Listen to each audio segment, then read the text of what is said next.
Jamaah, jamaah, Alhamdulillah jamaah masih di Islam itu Indah dan hari ini kita sedang membahas tema resesi, rezeki seret saat krisis ekonomi. Masya Allah, tadi sudah banyak sekali pembahasannya dan juga sudah diberikan amalan dan doa tadi dari Habib. Dan sekarang karena masih banyak banget nih pertanyaan yang belum terjawab, kita akan kasih kesempatan lagi tentunya dalam segmen Tanya Dong Ustadz. Kami semua tanya dong Ustadz. Baik, Masya Allah, langsung aja kita bacakan pertanyaan pertama. Ini ada pertanyaan dari Instagram @hamba_Allah. Baik, tidak mau disebutkan namanya. Assalamualaikum Ustadz. Waalaikumsalam warahmatullahi wabarakatuh. Apakah benar kalau kita sering membaca Al-Quran, maka kita akan terhindar dari ujian yang buruk? Nah, Ustadz Maulana, makanya tadi aku baca Quran juga nih. Oh, gini. Alhamdulillahirrahmanirrahim. Al-Quran itu penyejuk mata hati kita. Betul, Masya Allah. Penenang hati kita. Al-Quran itu sifaul linnas, obat bagi manusia. Maka ketika orang membaca Al-Quran, membuat dia jadi tenang. Sehingga apapun masalah mengenainya, aman. Karena Al-Quran itu mujizat yang luar biasa. Satu-satunya mujizat yang masih ada di muka bumi ini adalah Al-Quran. Kemudian dengan membaca Al-Quran mengantarkan kita untuk mengingat kepada Allah. Syahrul Ramadan unsil Al-Quran hudal linnas.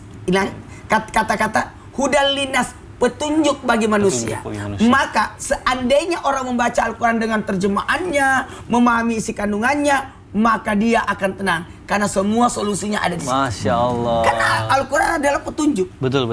Jadi selain membaca, kita juga harus bisa mengamalkannya, mengimplementasikannya, itu yang penting ya. Itu yang penting. Jadi kita manusia yang berakhlak Al-Quran ya, Masya Amin, Allah. amin. Baik, terima kasih Ustadz Maulana. Kita lanjutkan pembahasannya. Kita akan membacakan lagi pertanyaan dari Instagram lagi nih, dari @hamba_Allah. Assalamualaikum Ustadz. Waalaikumsalam warahmatullahi wabarakatuh. Gimana nih hukumnya kalau lagi krisis duit malah minta-minta ke orang? Nah, baik, ini mungkin akan dijawab sama guru kita Habib Usman. Silakan Habib. Bismillahirrahmanirrahim. Allahumma sholli ala sayyidina Muhammad wa ala sayyidina Muhammad. Ingat, ketika seseorang dia tidak punya duit sama sekali, misalkan dia nggak punya duit, maka dia dapat bantuan dari Baitul Mal atau dapat bantuan dari Badan Amil Zakat Infak Sedekah, karena dia nggak punya duit. Tapi kalau dia pura-pura nggak punya duit, ya kan, padahal duit masih ada, maka ini adalah golongan orang-orang yang dimana nanti dibangkitkan di hari kiamat yang mukanya tinggal tulang doang. Dagingnya nggak ada di mukanya. Nah, oleh karena itu lebih baik kalian bekerja daripada kalian meminta-minta. Lebih baik kalian mendekatkan diri kepada Allah Subhanahu wa taala dan minta pertolongan kepada Allah agar ikhtiar dapat kerjaan. Pagi keluar, siang keluar cari kerjaan, sore keluar cari kerjaan. Jangan tengah malam dia keluar, ya kan? Pagi, siang, sore keluar, sholat sama Allah, minta sama Allah pertolongan. Niscaya Allah akan kasih jalan, dia dapat rezeki dari Allah, entah melalui pintu manapun. Bismillah. Jadi lebih baik dia cari usaha, cari kerjaan daripada dia menjadi seorang peminta-minta. Boleh dia minjam, ya kan? Daripada dia minta, lebih baik dia minjam dan diniatkan untuk mengganti, bukan minjam kabur. Iya, betul. Kita doakan juga dari sini, mudah-mudahan orang yang lagi diuji sama Allah segera dapat solusinya. Betul. Ya Habib ya, mohon doanya juga. Baik, jamaah Islam itu yang dirahmati Allah, Masya Allah. Dan sekarang insya Allah kita akan melanjutkan dengan muhasabah dan nanti doa oleh guru kita Ustaz Syam. Silakan guru.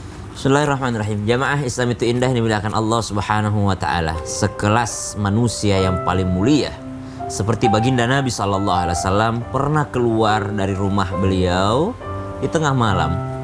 Ternyata beliau keluar hendak mencari sesuap nasi atau sesuap makanan karena dalam keadaan kelaparan. Lalu ternyata Nabi SAW bertemu dengan sahabat yang lainnya. Ada Sayyidina Umar bin Khattab. Kenapa engkau keluar rumah wahai Umar? Ternyata Sayyidina Umar bin Khattab juga dalam keadaan kelaparan. Bertemu lagi dengan sahabat yang lainnya juga dalam keadaan kelaparan. Itulah Allah Subhanahu wa taala melihat hambanya semakin tinggi keimanannya, semakin berat pula ujian terhadap mereka. Nabi SAW memiliki kunci dunia, kunci akhirat pun dimiliki oleh Nabi SAW. Kunci surga pun telah ditawarkan oleh Allah Subhanahu wa taala. Tidak akan ada satupun yang bisa masuk ke dalam surga kecuali Nabi SAW masuk ke dalamnya. Namun Nabi merasakan juga kelaparan di dunia. Nabi merasakan juga kekurangan di dunia. Nabi pernah tidur di luar rumah. Nabi pernah merasakan sakit juga. Kenapa? Karena Nabi SAW mengukur dunia ini hanya kecil dan sementara. Tidak ada derita yang bertahan selamanya. Makanya kematian itu disebut dengan kata wafat. Apa wafat? Wafat adalah wafa. Apa wafa? Wafa adalah sempurna. Sempurna apanya? Jikalau dia bahagia, maka sempurnalah kebahagiaannya dalam surga. Tapi kalau dia tersiksa atau dia terhina, maka sempurna pula lah siksaannya di neraka. Maka dunia ini sementara, tempat kita bersenang-senang adalah nanti di Jannatul Firdaus. Bismillahirrahmanirrahim. Alhamdulillahirabbil alamin. Allahumma shalli ala sayyidina Muhammadin nabiyil ummi wa ala alihi wa sahbihi wa sallim.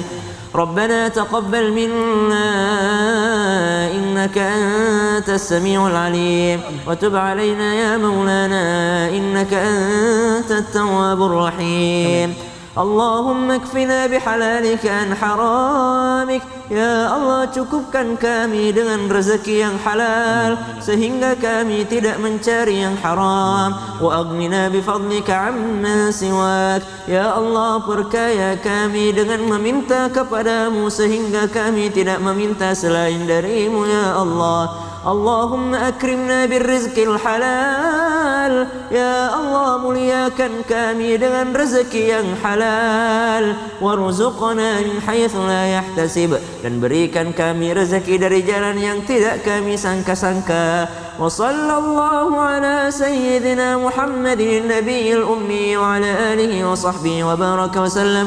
Walhamdulillahi rabbil alamin. Amin ya Allah ya rabbal alamin.